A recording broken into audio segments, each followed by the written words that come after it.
You are listening to The Brian Craig Show podcast, broadcasting from sunny South Florida. Brian is joined by his wife and co-host, Kathy. Follow Brian on social media at briancraigshow.com. And now, Brian and Kathy. Welcome to the program, everyone. I'm Brian Craig, always joined by my wife and co-host, Kathy. Thanks, everyone, for tuning in. Right now, Kathy and I are watching, and we've been actually watching for quite some time, on Right Side Broadcasting on YouTube. They are live streaming the memorial service for Diamond and Silk. Mm-hmm. And, of course, President Trump is there. Mike Lindell is there. Lara Trump. Yeah, Lara Trump. And it's a beautiful memorial. And we expect President Trump to speak because Mike Lindell just spoke. Yeah. Lara Trump spoke. And if President Trump comes up to speak, we'll pause the podcast and listen to what the president has to say. But I'll tell you, Diamond and Silk. And Mike Lindell started crying. Yeah, he did. After he said very nice things. Diamond and Silk, I mean, obviously we knew that they were in with the Trump family, but they're like friends with the Trump family. They're pretty close friends, Diamond and Silk, with the Trump family. And, the liberal reaction on social media when Diamond died was, it was expected but disgusting. Diamond and Silk are like, the biggest enemies of the left, of the Democrats, because when someone is a charismatic conservative and they are a minority, the left want to just destroy them. I mean, that's just what they are. And Diamond and Silk are like, Rosa Parks-like figures. I mean, they have moved. And what I say by that is Diamond and Silk have activated more black people into activism than anyone else in this country since the civil rights movement with Martin Luther King. There's been incidents here and there like Jesse Jackson or Sharpton or Black Lives Matter. But Diamond and Silk, I've been to many events with Diamond and Silk. And I've been in arenas at rallies where there's tens of thousands of people and it's loud and everyone's waiting for Trump to come out. Diamond and Silk come out on stage and you can hear a pin drop. They have been an inspiration to more people than any other African American since the civil rights era with Martin Luther King. And I think that is very, very true. They have really reached a lot of people. And, the thing about Diamond and Silk, Diamond did all the talking. Yeah, I'd say 90%. Maybe even more. So Silk was like the Ed McMahon. Well, Silk, to Johnny Carson. Silk didn't talk too much, but she's been tweeting a lot in response to people saying terrible things about her and her sister. And she's pretty feisty. She's not as poetic as Diamond was. Well, Mike Lindell said when they came on, they were fired from Fox. Remember, they had a show on Fox on Sundays. That's right, they were canceled by Fox. Then they cut them loose, and then Mike Lindell brought him over to Frank's Beach, and they did a show, and he said 4 million people would watch their show. That is incredible. I didn't realize that many people would watch their show. I'm curious to see what's going to happen. I'm assuming Silk will continue and campaign for Trump on some level, Lara Trump was saying how they campaigned in North Carolina for them a lot. And that's kind of how it started. And then they started showing up at rallies and other things. So it'll be interesting to see what happens with Silk now. And but it's a very nice service. It is very nice. Very nice. And I want to talk a little bit about Right Side Broadcasting because I really haven't thought about this too much. All this controversy going on with Steven Crowder and the Daily Wire. I didn't realize how much money was behind the Daily Wire. I had no idea. And I don't think most people did either. I mean, we knew they were a big outfit, but no one knew. I don't think people realized how big until this offer came. I wonder how big Turning Point USA is. They do have those things around the country all the time. So are they as big too? When Crowder came out with that thing, people were Daily Wire or Turning Point? Which one? And I thought it was Daily Wire. But anyway, Right Side Broadcasting, very well known in the MAGA movement, pretty big. They really they're doing this special event today because there's the Diamond memorial service. But when Trump isn't going around having rallies, they really don't do that much. And I think that they could be an organization a lot like the Daily Wire in size and scope. They could have studios and film programs and make documentaries. They could partner with people like they could do more. Yeah, they could partner with people like me to do shows there. and I'm doing a real shout out. No, I'm serious. Yep. Right Side Broadcasting is a brand, and they could be a lot more than they are. I agree. And I could do a nightly news or even a weekly news show in a studio, like you said, or like Ben Shapiro does, where he talks from a studio, and they could do stuff like that too, and even hire somebody who'd be good at it, like you. What Right Side should do is exactly what the Daily Wire does, and the Blaze. Recruit people like me. I mean, I'm actually. If people think, oh, you're trying to get a job with them. Yes, I would like to be connected with them. I would very much like to be connected with Right Side more openly. I mean, I know people that work there and everything else, but not just me. Other people like me, and kind of do what Mike Lindell has done with Frank's speech, but do it through Right Side. Yeah. And have shows on their app and their website, just like the Daily Wire and the Blaze do.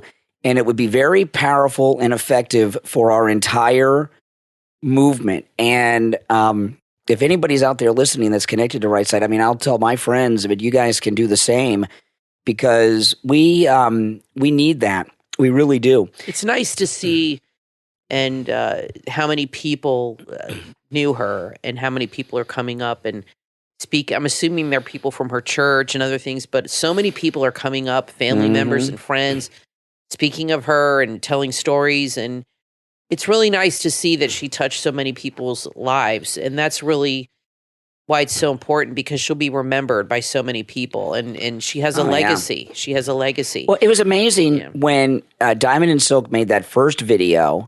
Oh, they just blew up. And it got so big. It went viral online during the first campaign, and they became household names, overnight fame. I mean, just hugely famous. We had them on the podcast too. They've been on the podcast here. And people just love them. One of the pastors got up and was eulogizing Diamond, and he did it very, like a stereotypical preacher, very charismatic, yelling and everything else, and he was funny. He said, right now Diamond is talking to Jesus, and she's saying to Jesus, please, Jesus, make Donald Trump the next president of the United States. And everyone went nuts. And unfortunately, the camera didn't show President Trump when he said that. They went nuts in the memorial service. I'm sure he liked it. Oh, my goodness. But that's true. I could see her in heaven asking Jesus to make Trump the next president. Absolutely. That'd probably be one of the first things out of her mouth. The only big change we're going to get is he's the 45th president, and we thought he'd be the 45th and 47th. The way things are going with Biden, he's going to be the 45th and the 48th, because Kamala's going to be the 47th president. Oh, my goodness. And, as we're waiting for President Trump, and I expect him to come up soon, and we'll stop on a dime when President Trump comes and speaks at the memorial service. But Biden took a big hit today, another big blow. I've been telling you guys, each and every day, there has been a new breaking story, right? Yesterday, we had the one with this chief of staff, the day that was connected to Biden when he was vice president. The day before, we had another one. Yesterday, we had that story with Biden's sister and that team of people that were working to cover things up. There's been a big, major development every day. Today, it was announced that his chief of staff, Ron Klain, is resigning. He's going to leave after the State of the Union. And Ron Klain, who's worked with Biden. Oh, that State of the Union will be very good. Yeah. Must see TV. He's worked for Biden for many years. He was his chief of staff when he was vice president. He worked for Obama. He did all kinds of. And that's interesting. They're trying to put this, he planned on leaving long ago. Yeah, it's always plans long ago. It's been rumored for 2 years that Ron Klain has been running the country because Biden's so checked out. Right. This guy did not just say, I'm done running America. I'm tired. I got to spend time with my family. It's too much, and leave. It's not a coincidence. This is what happens. Yeah. Okay. And I'll go through the story, and we'll get some details on what happened. This is what happens, okay? people leave an administration towards the end of that administration because while the administration is still in power, they have the contacts and juice to get the big paying jobs, fake jobs that they get, right, making all this money. He sees the writing on the wall that Joe Biden is going to resign. And since he sees that it's happening, he's leaving so that he can firm up one of those big fake jobs paying big money while Biden's still not reached the decline yet that's going to lead to his resignation. If this guy running the country thought Biden was going to be in power for the rest of his term and run for a successful reelection, he'd stick around. Well, let's see if anybody else resigns. But I think him resigning, it's possible that he sees a resignation coming soon. Yeah. And he's doing this ahead of that. That's right. And let's see if anybody else resigns. Well, he's doing it. He's doing it because Biden's decline is going to happen quick, right? These things we talk about really come to a head and he goes on a decline, it's going to be quick and it's going to be deep. He's going to be in big trouble. And people that work for him, like his chief of staff that's resigning, are going to, their names are going to be mud. And they're going to have a difficult time securing these fake overpaid jobs that they get in the private sector when they leave the White House. So that's why he's doing it now. Yep. It also tells me that he's not involved in that team that spent 68 days trying to obstruct justice and cover this up. Because if he was involved in that, he would still want to stay there to try to control it so he doesn't get jammed up. Now, maybe, once he leaves, maybe he's out of not. control. Maybe he's panicked. And he's jumping ship because maybe he is involved somehow. And, whenever they do launch an investigation, which I'm sure they will with the House, I know they have that one, they have the Justice Department looking into this. But I'm sure the House is going to call for an impeachment over this, which they should. And they'll have an investigation. Then we'll find out all the players here. We know some. Well, let me read through this. Yeah. This is in the Daily Mail, okay? Ron Klain, Joe Biden's White House chief of staff, will step down in the coming weeks as Biden faces legal scrutiny over his classified document scandal. He's informed Biden of his plan, sources said today, claiming a New York Times story that said the long-serving aide would likely depart after the State of the Union, which is February 7th.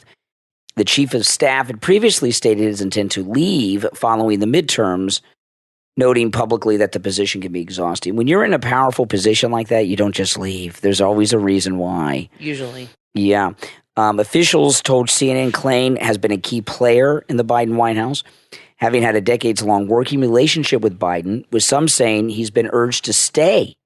But he said no. He's today at the halfway point of this term for the president and vice president. We celebrate not only what was accomplished, but how it was accomplished. And he goes on and on, blah, blah, blah. This guy is running for the hills. Seems and now it's going to start to be, what's happened with the news this week, it's been dominoes, right? Each story's been worse. Each one's been deeper, more crimes exposed. This is the first top Biden person to jump ship over and during the scandal. In fact, if he thought Biden was going to make it through the scandal, he knows it'd be rough waters. He would stay there to back him up. He's got to get out of there. He's getting out of there. He is the first Biden confidant to leave over the document scandal. The next question is who's going to be next? Well, it's so funny to watch the liberals try to clean up this mess, especially the women on The View. And when you see clips from that show, it just gets, every day it just gets worse and worse, and you can see their spirit is just breaking by the minute. Every day they have to talk about it. They have turned their show into a political show. Mm-hmm. And so they have to discuss this. It's all over the news. And when it first broke, they're like, oh, well, this is no big deal. It's just a couple documents. It's nothing like Trump and blah, blah, blah. And then they found more documents and then more. And they're just like, if you watch them, they're like crestfallen. They're just like, they can't handle this because their whole world is coming crashing down. They just thought Biden was so much better than Trump.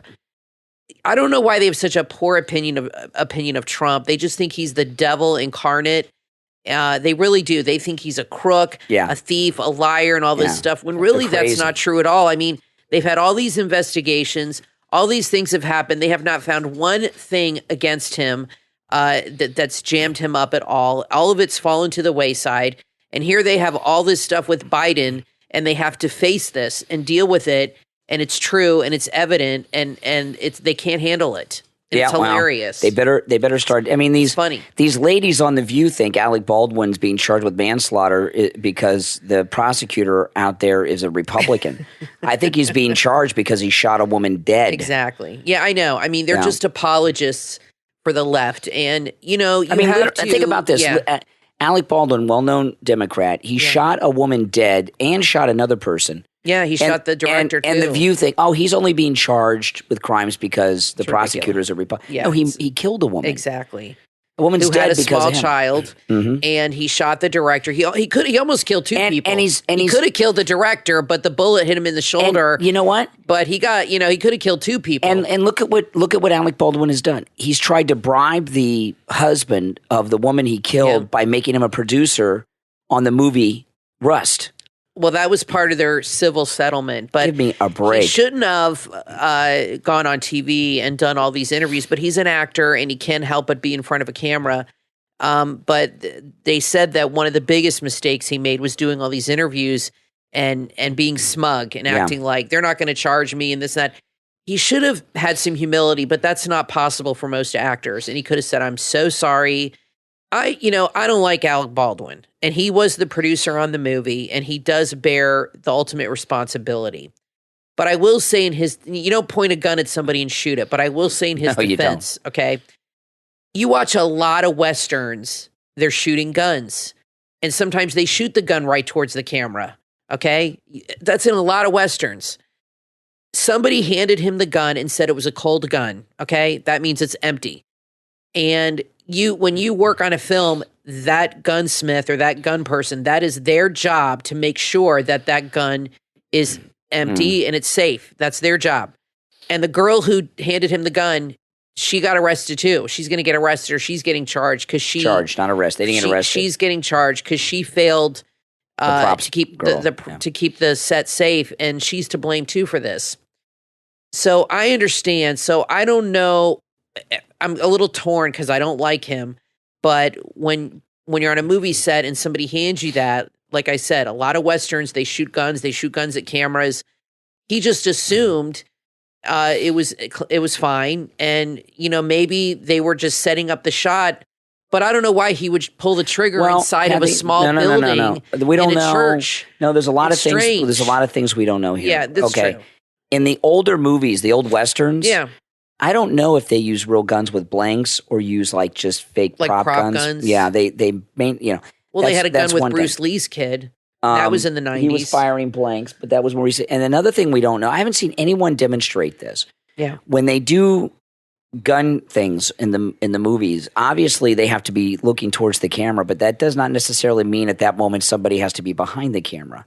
So maybe when they do these, I don't know because I haven't seen when the cameraman might step away. The camera person may not be behind the camera when they're firing. They may line up the shot and then do it.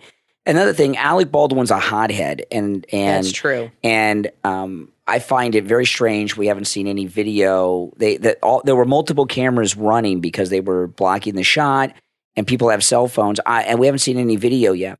I wonder if the camera was running. They were. It's been reported. I'd like to see that video. I would imagine that Alec Baldwin probably had many a shouting match with this woman that he later killed. You know what I mean? And that's all very relevant. Now, listen, we're going to take a quick break. When we get back, oh boy, there's a new poll out involving Trump. You don't want to miss it, okay? We're going to get to that when we get back. I'm Brian, always joined by my wife and co-host Kathy. We'll be back right after this. What Would You Sacrifice for Love? From author Geo, available on Wattpad, is a short drama tragedy story which will make you think about love's good and evil abilities. The story centers around an American who lives in Houston, works as an accountant, and who was the victim of love's cruel nature. What Would You Sacrifice for Love warns us about what dangers love can bring us and how it could easily change our lives for the better or for worse. We must always be careful around it. What Would You Sacrifice for Love? From author Geo is available on Wattpad for free. Go to Wattpad right now and search What Would You Sacrifice for Love and start reading right now.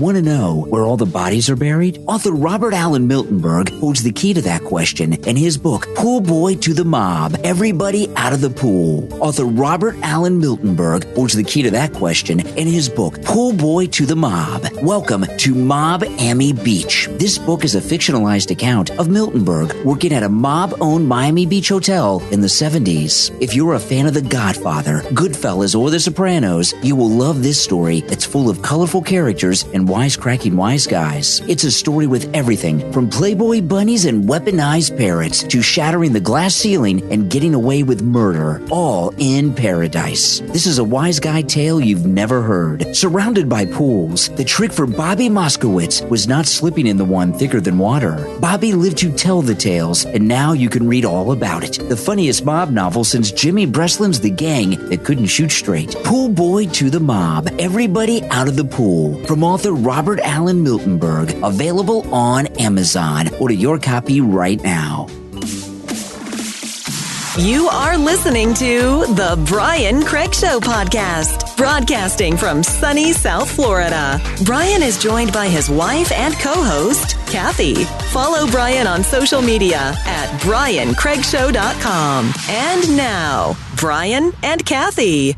Welcome back, everyone. I'm Brian, always joined by my wife and co-host Kathy. Oh, by the way, Mike Lindell, who's at the Diamond and Silk Memorial Service, went up and spoke, and he's back on Twitter, Mike Lindell, yep. And Mike Lindell is following me, yep. Which is very nice. That's how we got Mike Lindell on the program as an advertiser, both here on the podcast and on the radio. He had followed me on Twitter for years, since he got involved in the campaign. He followed me on Twitter, and Kathy DM'd him. We were at a hotel in Orlando. Yeah, he wrote me right back 10 minutes later. Yeah, and they've been with us ever since. Yeah, so that was pretty cool. It's amazing. He's a very nice guy. Okay, so there's a new poll out, Trump versus DeSantis, and these endless polls that are coming out. I'm not a follower of polls. The polls that we see in the news, they're what are called push polls. They're meant to push your opinions and thoughts in a certain direction. And every once in a while, they will get a good one, like this one. Donald Trump would easily beat off the challenge of what a strange way to phrase that. Beat off. I was going to say this is how the news people wrote it. Doesn't that mean something else? It could. I mean, God, a bunch of pervs in the media. Not write anymore. I know, it's awful. Donald Trump would easily beat off. Oh my gosh. Oh my gosh. The challenge of Florida Governor Ron DeSantis in a Republican primary. If it were to be held today, a new poll shows. The poll from Harvard Caps Harris and published by The Hill shows that just under half of GOP voters would favor Trump in the primary. President Trump would have 48% of the vote, giving him a 20-point advantage over DeSantis. That's pretty big. And Are there other people? There's a whole bunch of other people. Yeah, they need to do a poll with just Trump and DeSantis. So what happens is the other people get 1, 2, 3. You add that up. Donald Trump could be like 40 points ahead of DeSantis. I'd like to see a poll with just Trump and DeSantis, and we might see that as it gets closer to, as the election season goes on. But Trump did have a speech at the Doral last Thursday. I guess I missed it. I don't know, but I read about it. And he's kicking off his campaign probably right after this memorial. And, I think he's going to make his campaign bigger and better than the last one. I really do. I think he is going to just, I was worried that he was going to lose steam. And I don't think so. Biden is such a disaster. That it's the perfect time to start. He should start soon because things are so bad for the Democrats right now. And we have the House and we have some really strong MAGA people in the House that are going to be on TV a lot. And I think that he should start soon. And I think he's going to have even more energy and more momentum than we saw in 2016 and 2015. Seriously. And I was worried about that. I think he's even more fired up. And as he goes around, I think we'll see bigger crowds, a bigger movement. I think it'll be even more exciting than the first time, than the first two campaigns. Very so, exciting. he really wants it bad. He really wants to redeem himself and do it for us too. Not that he needs to redeem himself, but you know what I mean. He wants to win for us and prove everybody wrong. So I wouldn't say redeem, but he's got not redeem, to defeat the establishment and everything they've done. Finish what he started. Mm-hmm. Now, another American has been killed in Ukraine, a Navy SEAL who actually was AWOL from the Navy. AP story here. A former U.S. Navy SEAL who went AWOL in 2019 was killed this week. I don't know. He may still be a Navy SEAL. If he's AWOL, he might still be officially in the Navy. Former U.S. Navy SEAL who went AWOL in 2019 was killed this week in Ukraine. They said he was not fighting in an official capacity, but he was fighting. Daniel Swift, who was a first-class petty officer, was injured, died of his wounds. No other details were available. The Navy said he deserted his post in San Diego in March 2019. They don't know why or how he was in Ukraine. At least 5 other Americans are known to have died fighting in Ukraine, according to the State Department. This thing in Ukraine is a complete deadlock situation. That's being put in a deadlock on purpose. Austin, the defense secretary, said the other day, he says, we're going to be with Ukraine as long as it takes. It's going to take, it's going to be never ending. This is the deal. Okay? That's how these wars work. We had the Cold War. The Cold War ended. Then they got the war on, the Cold War went on for 40 years. Yeah. Then they got the war on terror going. That went on for 20 years, right? Yep. And like 2 days after the war on terror ended, we got out of Afghanistan. All of a sudden, there's this new war in Europe, in Ukraine. Yep. It's big money, and that's what Billions. it is. Trillions of dollars over the course of time. I mean, quadrillion's not a real number. That's how much money it is. It's just it's so much money that the human mind cannot even comprehend the amount of money. It's all about the donors. It's all corruption. The military-industrial complex. They don't want to win this war. They want it to be in a stalemate to go on and continue for decades and decades and have another Cold War with Russia. And that's just the way it is. And they're going to continue this war as long as they can. This war will not end until Donald Trump's president again, and he stops it. Yeah, and he will. He'll stop it on a dime. I think so. He'll stop it on a dime, and the whole war will stop. Putin will stop attacking Ukraine. It'll all stop. It'll all stop because Trump will make a phone call, and he'll say, "That's it. It's over." It's over. And that'll be all he has to do. That's right. One simple phone call. Now, I want to take a moment to thank all of our Patreon supporters for their support. Thank you so much. And if you would like to support the show by becoming a Patreon supporter, there's a link in the episode description and on my website, briancraigshow.com. Our top Patreon supporters get a live on-air thank you shout-out on every episode. So the names you will hear now are our top Patreon supporters.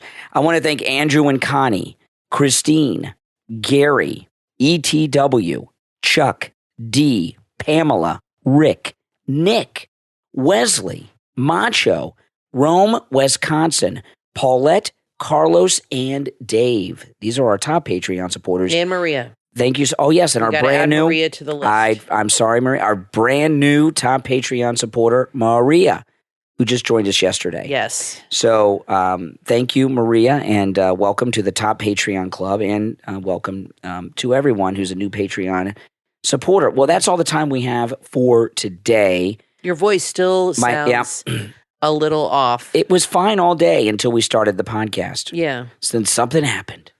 I don't know what happened. I guess you're just well when you got over a cold, and when you get a cold, sometimes it can affect your voice. Some people get laryngitis, and I guess that's just the remnants of. Well, it's happened. Well, you mentioned real quick that we're watching the memorial still. We have it on mute. We're waiting for Trump, and you saw Mike Lindell had a big diamond, they're all wearing it. They all have a diamond. It's huge, a diamond pendant that they're all wearing on their lapels, which her family and Mike Lindell, they gave him one. So that's really, really nice, and she must have a lot of family and friends because they're all up here. And Trump's laughing and having a great time, and he's fully engaged when you watch this. You know, you see Biden at events, he's half asleep. You know what I mean? Sometimes he is asleep. Here you see Trump. He's so full of energy. He's leaning forward. He's fully engaged. And, you know, if you watch, I've noticed this, because if you watch these kind of ceremonial things that leaders go to, they're so checked out. They so don't want to be there. You know, how many things have you seen, even with like the royals or our leaders or stuff, go to these events and they just sit there very stoically and they're just like, and you could tell they're not even paying attention. Trump is literally on the stage leaning forward and he is laughing and smiling and with the family, not laughing at their sadness. They're all laughing. They're all telling stories about Diamond and laughing at her and how funny she was. And he's just really fully engaged in this event. Oh, he's alert. It's just amazing. He's not checked out like Biden.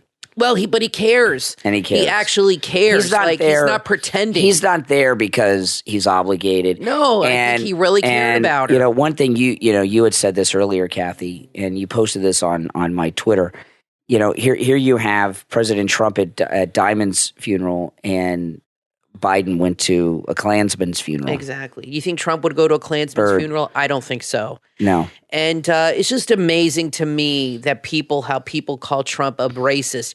Here he is on the stage with all black people, except him and Lara and Mike Lindell. That's right. There's like 40 people up here, and they're all laughing and hugging and shaking hands, and he is smiling.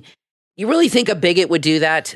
No. Would be up on stage with all these people feeling like he was a part of them? Biden, you know, and give me a break. And I'll tell you, even some of these other presidents, like Bill Clinton, I've seen him at funerals. They're only there because they're obligated to be there. And you can tell they don't want to be there. It's a photo op. But if you get a chance to watch this, it's on Right Side Broadcasting, and we linked it in Brian's Facebook group, or you can go to YouTube and watch Trump when he's there, and they show him periodically. He is fully involved in this and very interested in what's being said about her. And he's really enjoying all the funny stories they're telling about her. You can tell he's laughing with them and really, I've never seen him smile so much. No, he's out. Yeah, well, you know, she obviously they have a lot of funny stories about her. Well, listen, guys, thanks for tuning in. We will talk to you next time. I'm Brian, always joined by my wife and co-host Kathy. We'll see you next time.